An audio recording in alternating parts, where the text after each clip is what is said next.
అందరికీ నమస్కారం. శాస్త్రోపస్కృత శబ్ద సుందర గిర శిష్య ప్రదేయాగమా విఖ్యాతాః కవయో వసంతి విషయే యస్య ప్రభోర్నిర్ధనాః తజ్జాడ్యం వసుధాధిపస్య సుధియస్త్వర్థం వినాపీశ్వరాః కుత్స్యాస్యుః కుపరీక్షకైర్నమణయో యైరర్ఘతః పాతితాః. వ్యాకరణాలు, ఉపన్యాసాలు మొదలైనటువంటి శాస్త్రాలలో నిష్ణాతులై నిర్దిష్టంగా ప్రవచనాలు చెప్పేవారు. తమ విద్య తమతోనే ఆగిపోకుండా శిష్యులకు బోధించేవారు.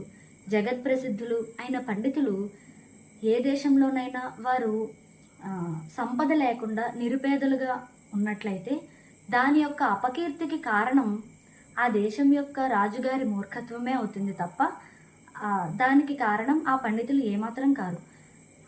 అటువంటి పండితులు వారు ఎప్పటికీ సంపన్నులే, వారు ఎప్పటికీ బుద్ధిమంతులే.